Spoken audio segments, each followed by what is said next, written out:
Per la tua pubblicità visita il sito radiolibertà.net. Giada, qual è la cosa che ti colpisce di più di questo caso? Te lo chiedo però a livello personale, non processuale.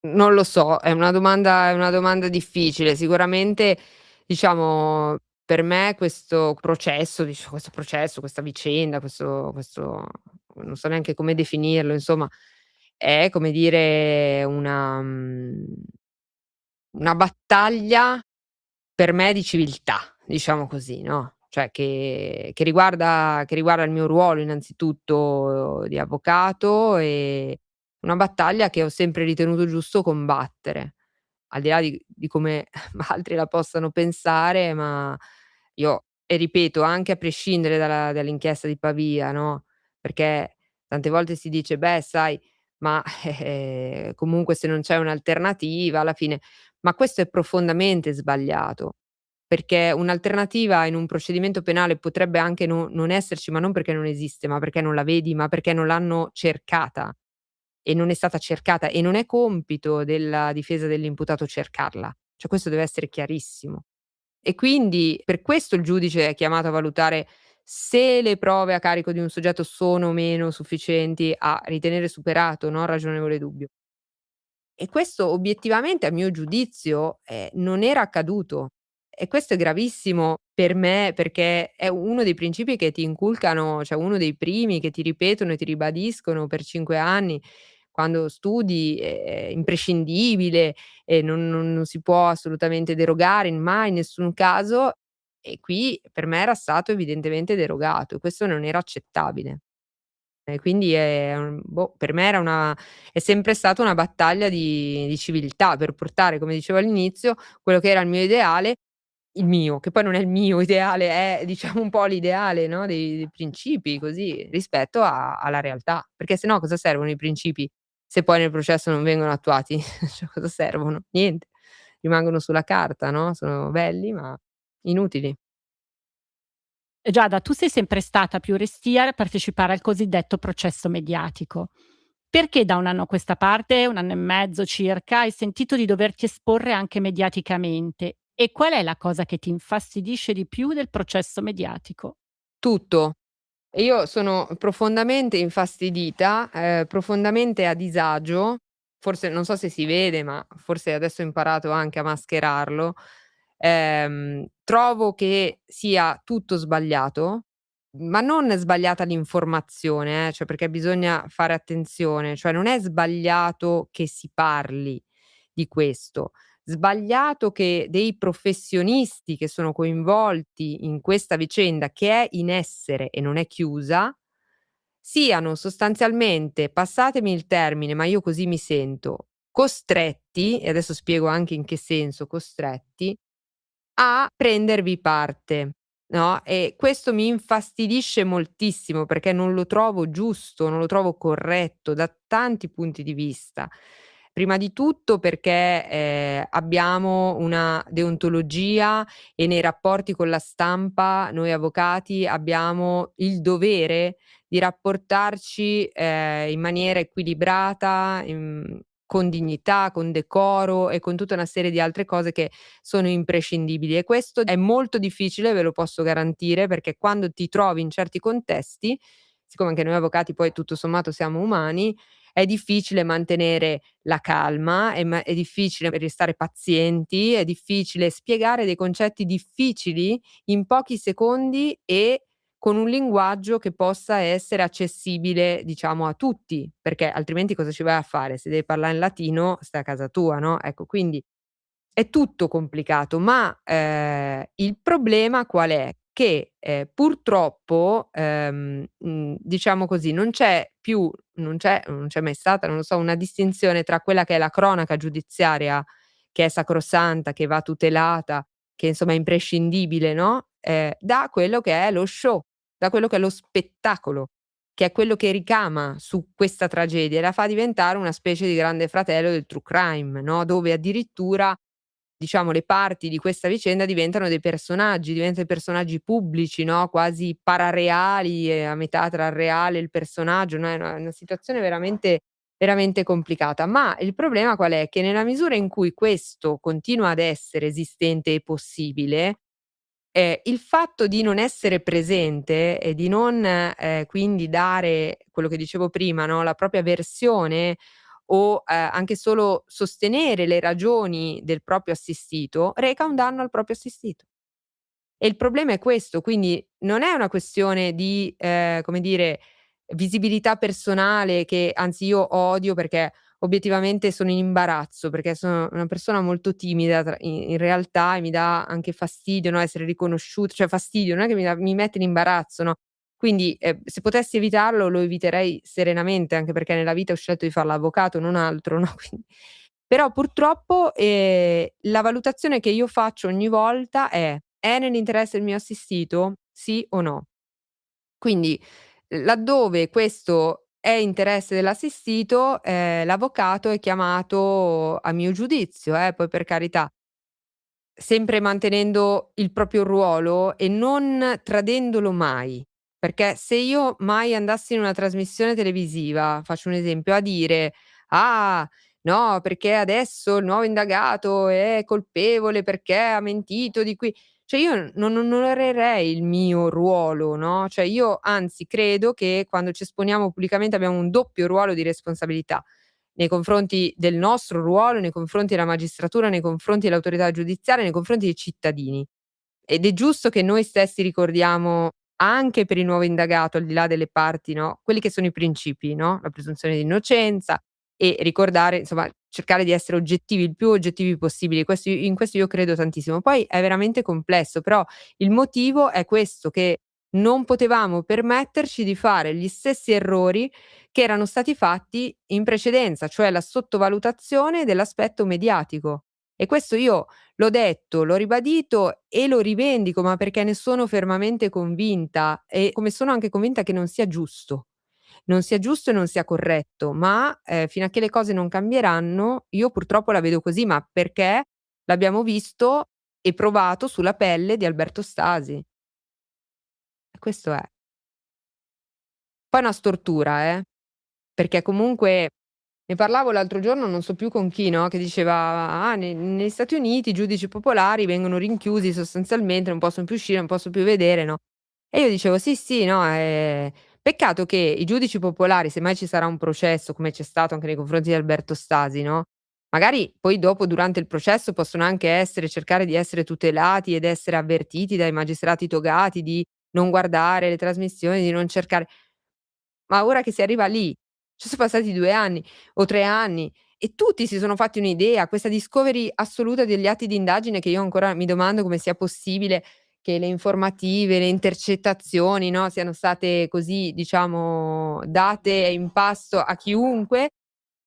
Questi sono atti di indagine, cioè da noi valgono anche altri principi per cui il giudice eventuale del dibattimento non deve conoscere gli atti di indagine preliminari. Qui li conoscono tutti, cioè li conosce anche mia nonna che ha 100 anni, no, e quindi, è un problema, oggettivamente è un grosso problema. Quindi l'aspetto mediatico è un grosso problema da tanti punti di vista. In una tua intervista hai detto: "Questo caso ha richiesto tante energie, studio, notti, ha devastato la mia vita".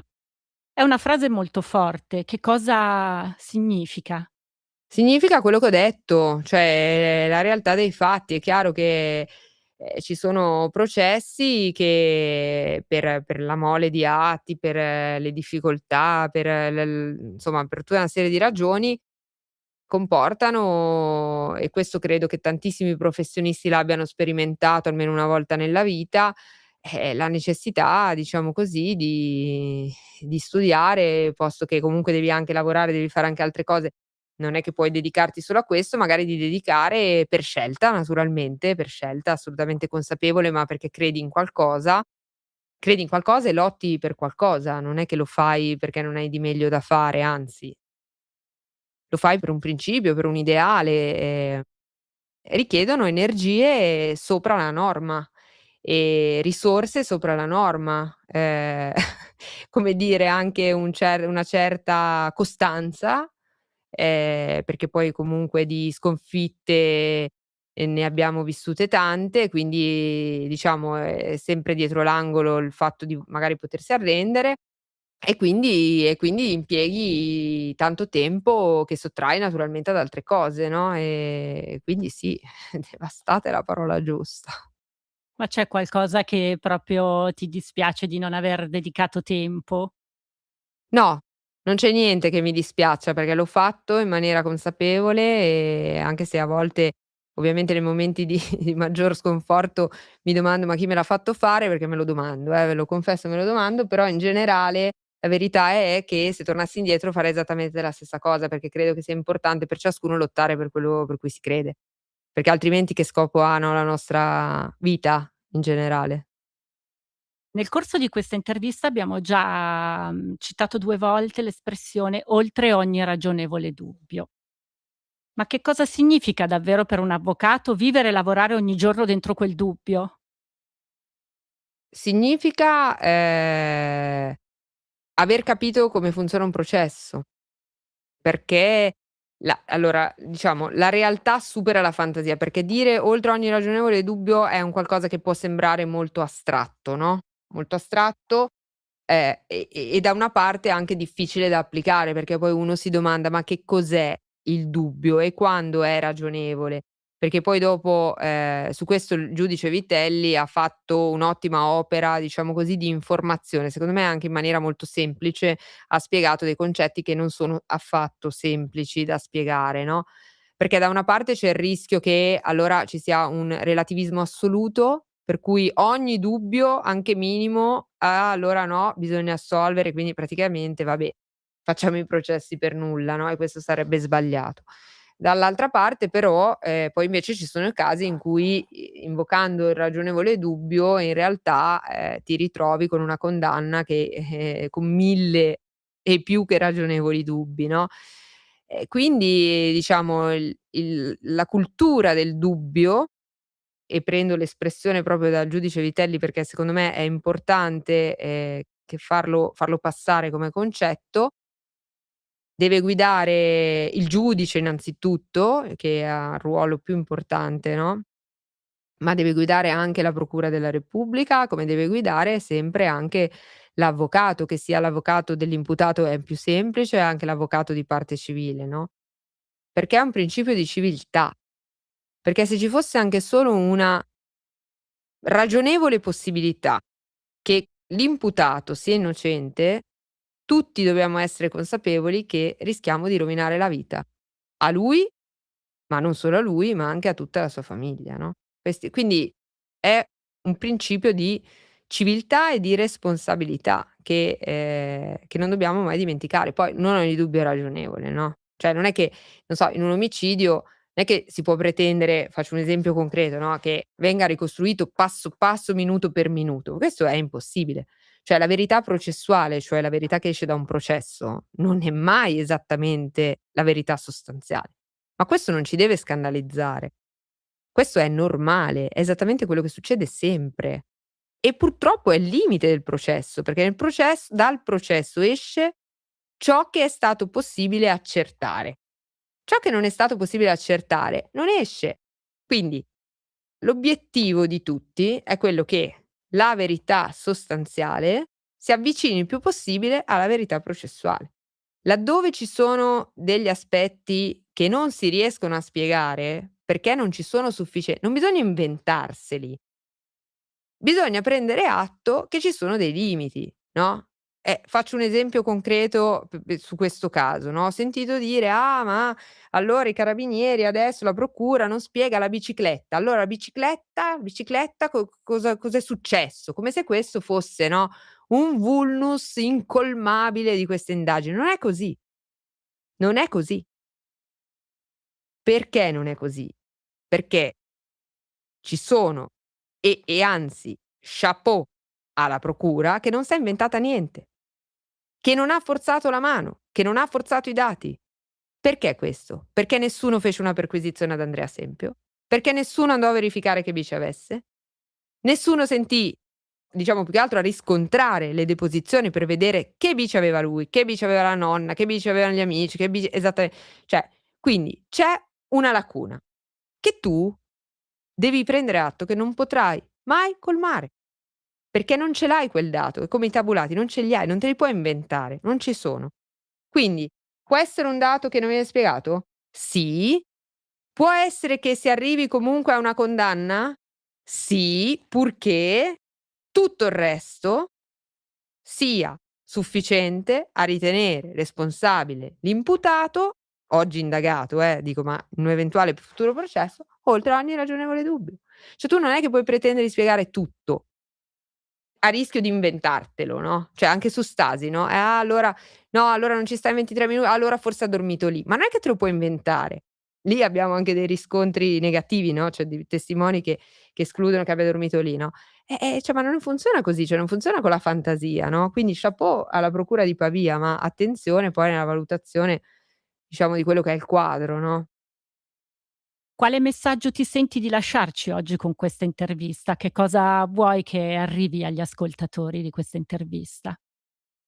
Oddio, non lo so, io non a volte mi domando se veramente ho qualcosa, no, da trasmettere perché sento grande responsabilità del mio ruolo. No, ma non lo dico con falsa umiltà, lo dico veramente, no, perché non lo so, io credo, spero, mi auguro solo che comunque, diciamo, il tentativo, che non so se ci riesco, no, ma in generale il tentativo di cercare di essere il più oggettiva possibile pur nel mio ruolo ovviamente di parte, no, nel cercare di trasmettere un metodo, che è un metodo che tutti dovrebbero tenere in considerazione quando si approcciano a un caso di cronaca giudiziaria, visto che oggi comunque vanno tanto di moda, purtroppo, no, e quindi è importante anche come si valutano, diciamo, questi casi, perché, l'informazione da una parte, ma anche la capacità di maneggiare certi strumenti, no, e quindi spero, diciamo, che passi più che altro un metodo, ecco, diciamo così. Ma lo dico in maniera molto umile, perché non sono nessuno per dare lezioni a qualcuno, nonostante mi chiamino maestrina, ma non è così. Sei l'avvocato storico di Alberto Stasi. Che tipo di rapporto si costruisce dopo tanti anni fianco a fianco? È possibile secondo te mantenere un equilibrio tra il necessario distacco professionale e la dimensione della relazione umana? Anche qui è una risposta difficile. Diciamo che certamente è innegabile che si creino diciamo dei rapporti umani, inevitabilmente in situazioni di questo tipo, no, e poi diciamo c'è contesto e contesto, nel senso che io credo fermamente nel fatto che nel momento in cui tu stai svolgendo il tuo ruolo di avvocato, quindi sei, diciamo, nel tuo ruolo, il che vuol dire in udienza, ma anche semplicemente in contesti pubblici dove devi difendere il tuo assistito, la prima cosa che tu ti devi ricordare è che, lui non è Alberto che tu conosci, ma è Stasi, cioè è la persona che tu stai difendendo, che tu devi difendere sulla base di quello che c'è negli atti. Cioè, l'avvocato non è un testimone, l'avvocato non è un amico, non è una persona che conosce l'imputato e che garantisce per l'imputato o il condannato di essere una brava persona o di essere no. Poi è chiaro che se mi si chiede una valutazione, io do una valutazione laica di Alberto Stasi per come chiaramente lo percepisco e lo conosco io, no, ma questo esula, diciamo, dal mio ruolo professionale. E quindi, è chiaro che, tante volte, no, diciamo il rischio qual è? Che è un rischio che c'è e che io ho molto ben presente e da cui mi tengo sempre molto bene alla larga, no, che tante volte, soprattutto in contesti pubblici, non dico in aula che, diciamo diventa più difficile, ma magari in contesti pubblici, quando muovono delle accuse, no, al tuo assistito a livello anche personale, cioè ti viene se lo conosci perché dopo 15 anni lo conosci, no, ti viene da dire: "Ma guarda che questo qua sa tenere manco in mano un martello", no, per l'ho visto, cioè non ce la fa. Non lo puoi adesso sì, la no, non lo puoi dire, non lo puoi dire, ma non è giusto che tu lo dica, perché? Perché è un tuo, come posso dire, vissuto esperienziale, perché che non deve entrare. non deve entrare. Magari se lo dice al bar davanti a una bibita sì, no, ma in un contesto pubblico non sarebbe giusto dire questo, no, oppure cose del tipo: "Ah, ma io lo conosco, so che non farebbe del male a nessuno perché è una bravo ragazzo, non l'avrete mai sentito da me, mai lo sentirete perché non sarebbe corretto dirlo, perché il tuo vissuto esperienziale di conoscenza umana del tuo assistito non deve entrare, perché non ha rilievo, non ha importanza. Quindi il rischio è questo, di sovrapporre i piani, no, ed è un rischio che l'avvocato non deve permettere che accada, non deve succedere. È sbagliato, è molto sbagliato, non è corretto. Se non riesci a essere oggettiva, cioè io dico ecco, aggiungo questo, no, tante volte diciamo mi sono domandata, ma questo non per la conoscenza umana di Alberto Stasi, ma me lo sono domandato perché dopo tanti anni che segui delle vicende rischi il burnout, no, e questo è un rischio oggettivo che noi avvocati, professionisti, tutti corriamo, no, ci sono stati dei momenti in cui mi sono chiesta: "Ma non è che rischio, no, questo e quindi questo rischi di compromettere la difesa del mio assistito?" Perché non è solo una questione dell'avvocato, è anche una questione di che se tu non riesci a essere distaccata o distaccato, fai un danno al tuo assistito, lo danneggi. E quindi nel momento in cui ti rendi conto di non essere capace o di non riuscire, ma non per cattiveria, ma perché ci sono altre situazioni, di non essere oggettivo, devi essere capace di fare un passo indietro e dire: "Non riesco a essere oggettivo". Quindi perché la difesa nel processo penale è una difesa tecnica, non umana. Poi l'avvocato può essere umano, più o meno vicino umanamente al proprio assistito, no, ma questo attiene, diciamo, a un aspetto di rapporto col proprio assistito, ma dal punto di vista del processo penale, che è l'unica cosa che interessa, deve essere una difesa tecnica. Io la vedo così, poi magari mi sbaglio, eh. Giada, se dovessi descrivere la tua vita di oggi con una sola parola, quale sarebbe questa parola? Incasinata attualmente. No, sì, diciamo in questo momento è molto centrata su questa vicenda, però anche con la consapevolezza di avere delle responsabilità nei confronti di tanti soggetti e insomma anche altre persone, altri clienti, nei confronti di un pubblico che, comunque ti ascolta e quindi ti ascolta e ti giudica in un certo senso anche, quindi le aspettative che ci sono, no, questo è quello cercare di fare al meglio, nonostante la stanchezza, quello che siamo chiamati a fare.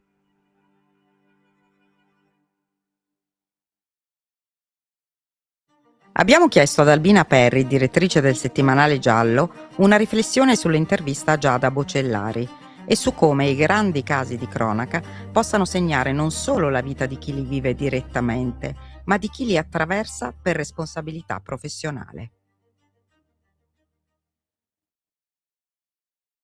Conosco l'avvocato Giada Bocellari da quando lei ha iniziato a occuparsi del caso di Garlasco, ho iniziato a seguirla, ma eravamo veramente in pochi. Non perché mi stesse particolarmente simpatica, anche se lo è sicuramente, però ha questo aspetto del carattere molto rigido, severo e preciso, ma perché mi pareva che dicesse cose particolarmente logiche e intelligenti.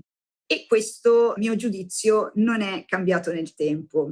Quello era un periodo, se vi ricordate, in cui la versione che girava sul caso di Garlasco era unica perché arrivava dalla parte civile che discuteva in quegli anni senza contraddittorio di cose che a me pareva avessero veramente poco senso, tipo lo scambio dei pedali, il lavaggio del sifone, questi 23 minuti dentro cui Alberto Stasi avrebbe dovuto fare di tutto di più e un movente legato a fantomatici video pedoporno, grande bufala che ci portiamo dietro ancora oggi, o a immagini raccapriccianti che sappiamo bene ormai che raccapriccianti non erano, ma in quel periodo venivano considerati tali. Il problema è che non sono stati considerati tali solo in televisione o nelle chiacchiere tra amici al bar, ma anche dal giudice che poi ha condannato Alberto Stasi, perché molti di questi indizi in qualche modo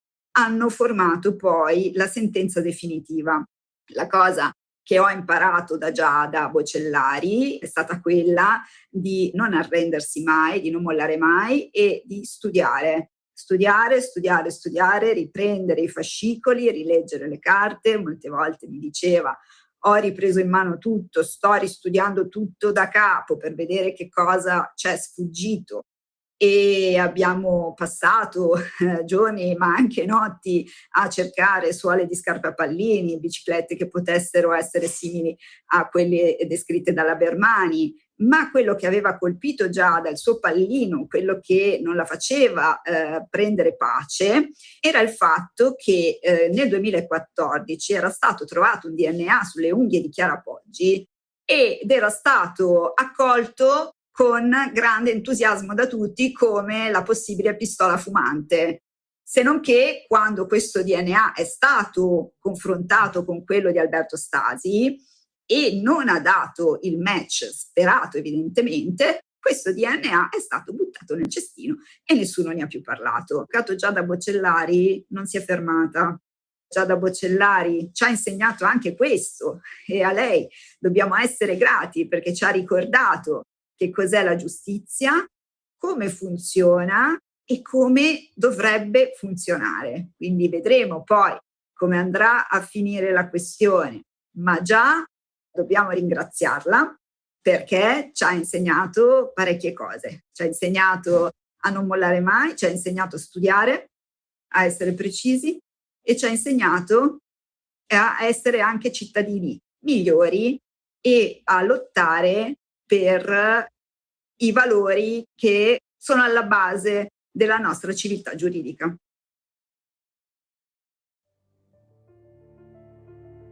Grazie a Giada Bocellari per la disponibilità e la profondità con cui ha condiviso la sua esperienza umana e professionale, ricordandoci che dietro ogni ruolo, ogni scelta e ogni vicenda giudiziaria c'è sempre una persona. L'appuntamento è con il prossimo episodio di Vite Private. Vite Private, ideato e realizzato da Simona De Giuseppe e Laura Marinaro, post-produzione AF Studio Arts, Milano.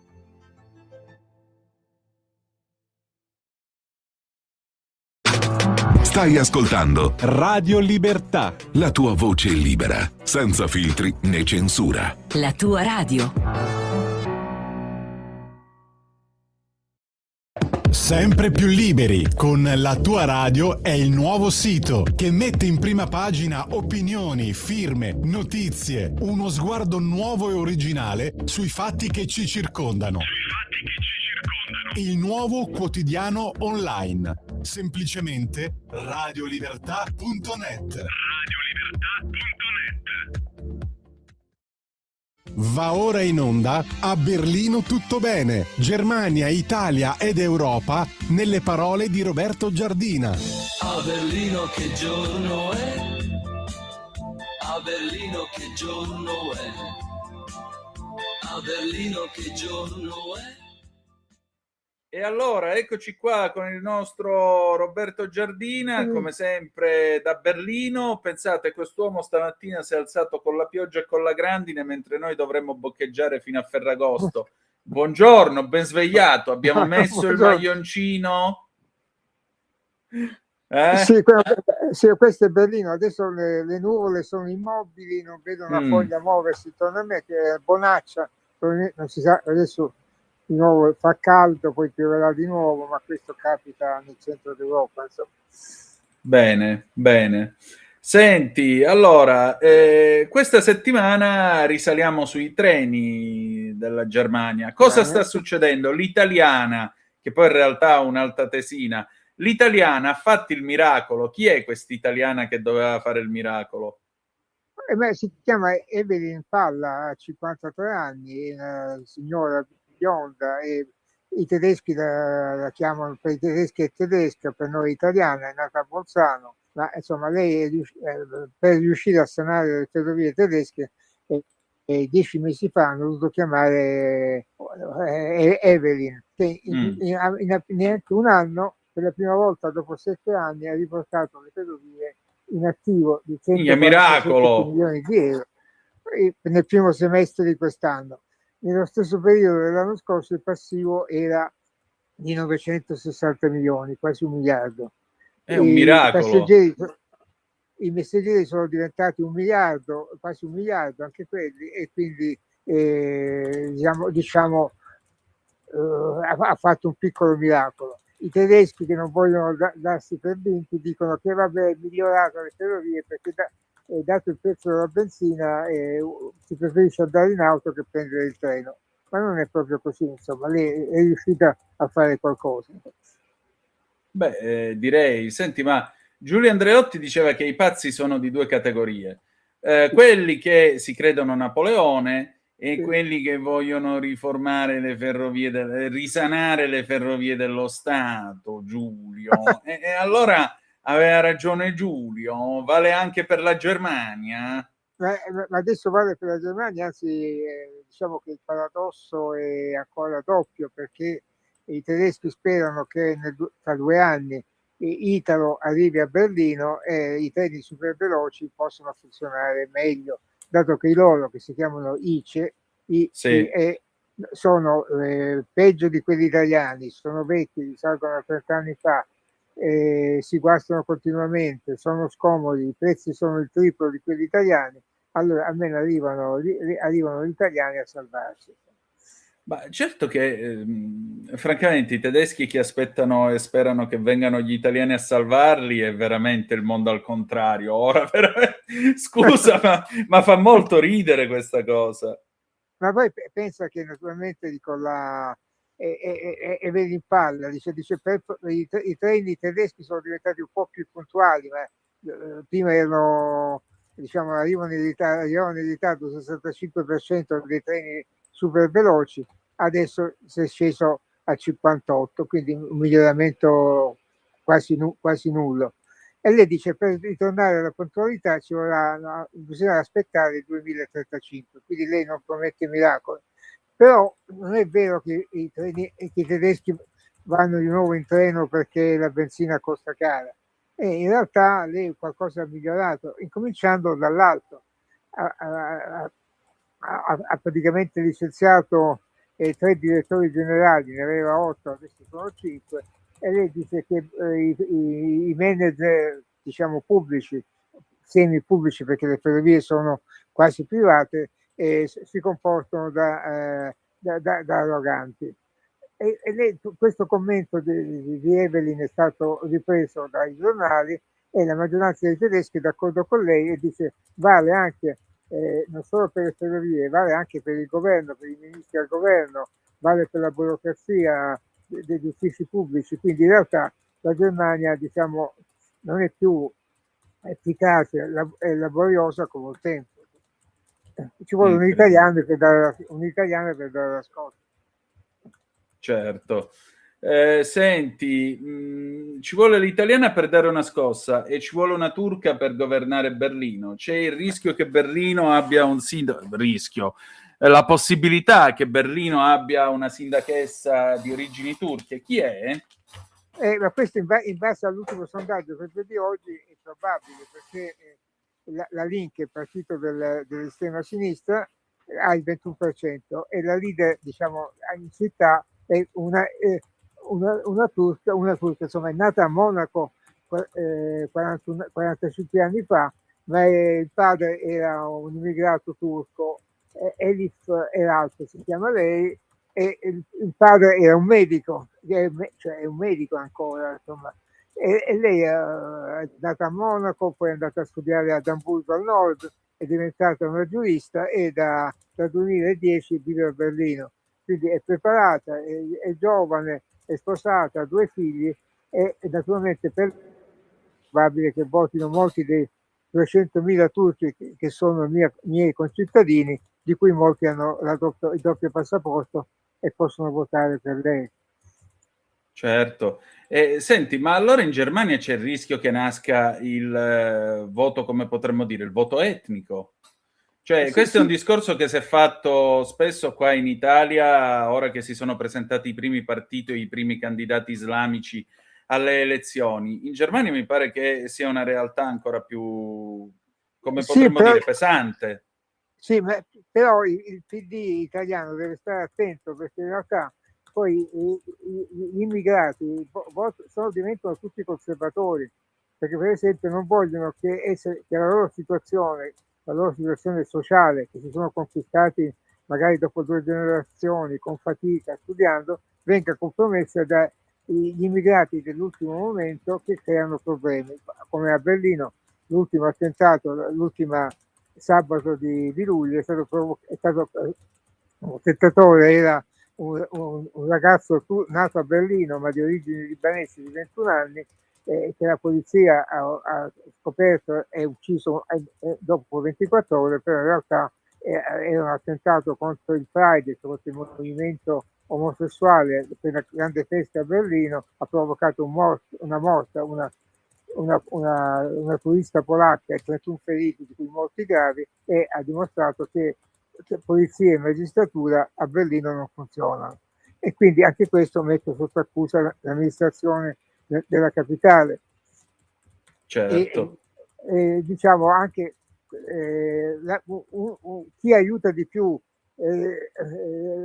Elif a conquistare la carica di sindaco è un italiano, Luigi Pantisano, che è di origine calabrese, è nato nel Baden-Württemberg al sud, però lui è stato appena eletto leader della Linke, però leader nazionale, però abita a Berlino e aiuta il partito in città. E lui è uno addirittura dell'estrema sinistra della sinistra. Lui accusa il partito del cancelliere Friedrich Merz, i cristiano-democratici, di essere fascista. È stato messo sotto, ha provocato delle polemiche, ha fatto poi marcia indietro, ma diciamo che lui è uno col cuore rosso fino all'ultima goccia, diciamo, di sangue. Mamma mia, veramente. Che situazione. Ma come la vedi tu sta sinistra tedesca? È ingarbugliata come quella italiana? C'è lì una roba tipo il Campolargo con Conte che dice passiamo dai gazebo a decidere la nostra linea sull'Ucraina e così via, che poi litiga con la Schlein, che poi vanno a pranzo assieme e fanno pace. Ma cioè, teatri così in Germania sono possibili secondo te? No, non sono possibili, perché in realtà, diciamo, questa fraternizzazione non esiste, che non è che la Merkel andasse a cena con un politico dell'estrema sinistra, perché non perché sono, diciamo, chiusi, ma perché sono anche concreti.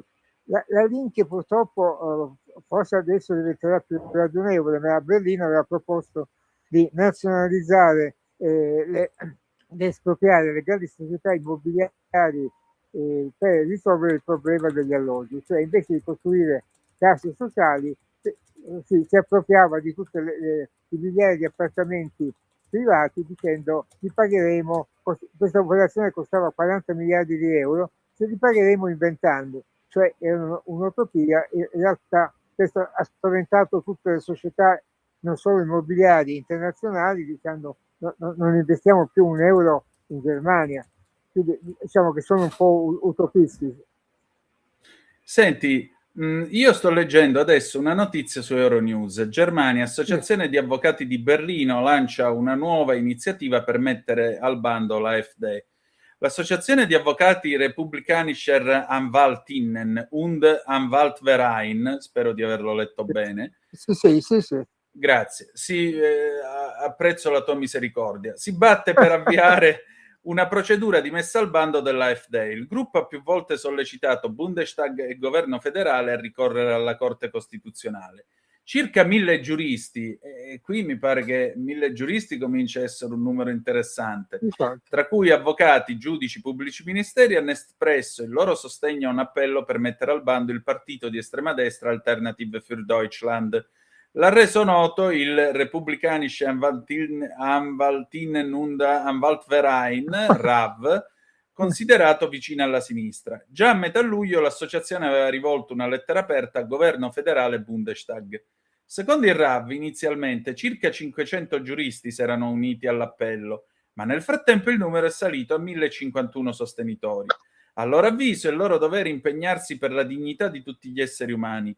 Ciò implica che combattiamo con decisione un partito come l'AfD che contraddice i nostri valori fondamentali della Costituzione, ha dichiarato l'associazione. Il RAV... Proposta, diciamo, irrealizzabile. Come si fa a mettere fuori legge un partito che nelle ultime elezioni, nel febbraio dell'anno scorso, ha preso più di 14 milioni di voti. Secondo gli ultimi sondaggi, intanto il partito che dal secondo posto è balzato al primo e potrebbe ottenere 18-19 milioni. Quindi, diciamo, non si può mettere fuori legge un partito che raccoglie oltre un terzo dei voti dei tedeschi. E in realtà la Costituzione tedesca regolarizza diciamo, i vari partiti, cosa che la Costituzione italiana ha dimenticato, cioè ha fatto finta di dimenticare, perché nel nostro dopoguerra non si poteva mettere fuori legge il Movimento Sociale e il Partito Comunista. In Germania in teoria sarebbe possibile, però è irrealizzabile. Quindi in realtà bisogna conquistare i voti non tutti quelli che votano per l'estrema destra sono neonazisti e razzisti. Diciamo l'80% vota perché ne ha abbastanza dei partiti democratici che non combinano nulla da alcuni anni. Quindi questi delusi possono essere recuperati, ma cambiando i programmi, no? non con un divieto. Certamente, anche perché l'AfD è immediatamente dietro la Linke nella corsa al posto di sindaco di Berlino. Quindi, ma scusa, ma i berlinesi perché sono sempre così estremi? Sì, perché tu adesso dici, la Linke a Berlino è al 21% e l'AfD è al 18% e ha raddoppia i voti rispetto alle ultime elezioni del 2023. I socialdemocratici sono piombati all'ultimo posto fra i partiti presenti alla giunta regionale con il 12%, chi non prende il 5% rimane fuori, quindi sono solo 5 quelli presenti in municipio, e quindi la capitale è sempre stata una città rossa, anche ai tempi di Hitler. Non è vero che Berlino fosse nazista, era di sinistra, erano più a destra a Monaco, al sud, e in realtà poi è sempre stata guidata da sindaci come Willy Brandt, come Klaus Wowereit, che era il primo sindaco omosessuale dopo la riunificazione. Adesso in realtà diciamo che oltre il 40% dei berlinesi vota per l'estreme, o a destra o a sinistra.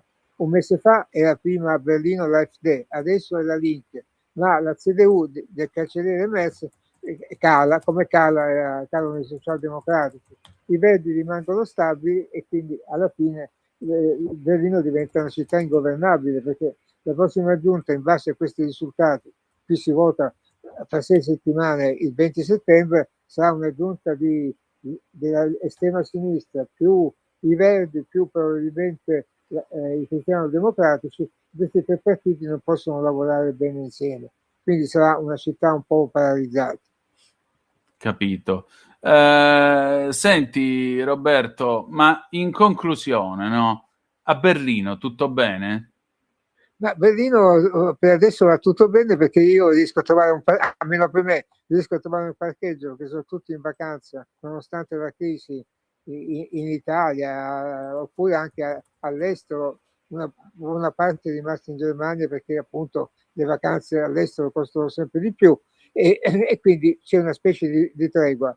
Ma si ritorna a scuola già il 9 agosto, perché una volta ad agosto era quasi autunno a Berlino, adesso sarà in piena estate e i bambini e i professori bloccheranno nelle classi elementari e al liceo. Quindi questo è Berlino in quest'agosto. Insomma. A proposito, ma com'è andata la revisione della Mini? Poi ti dico com'è andata la mia. È andata molto bene, perché ho pagato pochissimo, era tutto a posto. Mi hanno detto, perché i tedeschi sono molto prudenti nel spendere i soldi, ma perché lei fa il collaudo 4 mesi prima di quanto era previsto? Lei spreca 4 mesi di tempo. Dico, beh, io voglio essere sicuro di non avere problemi se vado un po' a fare una gita fuori porta, come si dice a Roma. Ecco, quindi Comunque era a posto, ho dovuto cambiare la batteria, ma questo è normale. No, io mi hanno dovuto rifare la convergenza e cambiare 2 ruote perché quelle anteriori si erano consumate all'interno. Conseguenza, la revisione costa 78,50 €, più le gomme, più 2 valvole nuove, insomma alla fine con 300 € ce la siamo cavata. Vabbè, è andata quasi bene, diciamo. Quasi. Teufel, per dirlo in tedesco. Vabbè, è andata così, mio caro, che dovevo fare? D'altronde mi è stato spiegato che qua da noi ci sono troppe rotonde e le strade fanno schifo e quindi è normale che la convergenza, soprattutto su un'auto che ha il peso del motore a 6 cilindri a V tutto sull'asse anteriore, chiaramente poi sballi e quindi consumi in maniera irregolare le gomme e quindi non ti passi la revisione. Per cui ci sono volute le gomme nuove e la convergenza. E in Germania quante rotonde ci sono? Anche qui sono parecchie rotonde, però a Berlino ha questi strade che sono lunghe anche 8 km in città, larghe, quindi in realtà tu guidi, io se vado io abito la ex Berlino Ovest, se vado all'estrema dall'altra parte, a Berlino Est, posso fare 20 km in città facendo 4 volte il giro a sinistra e 2 volte il giro a destra, quindi è una noia guidare a Berlino. Ah, ecco, vabbè, meglio andare in metropolitana, insomma, va. E poi è più eccitante. Quando avevo l'Alfa Romeo dannata, cioè coupé Bertone, e quando facevo il controllo volevano assolutamente bocciarmi, diciamo, una macchina italiana, quindi poi erano costretti sempre a dire che tutto andava bene e quindi ci rimanevano male, insomma, quindi... Figurati, sempre lì siamo. Tanto noi gli abbiamo sempre dato la paga su questo. Bene, senti, quando vieni ti faccio guidare la 166. Grazie. Sì. Ci tengo. Grazie. Un abbraccio, Roberto, Ciao, grazie. ciao. Avete ascoltato A Berlino tutto bene. Germania, Italia ed Europa nelle parole di Roberto Giardina. A Berlino non penso mai si può vivere, non sogno mai. Avete ascoltato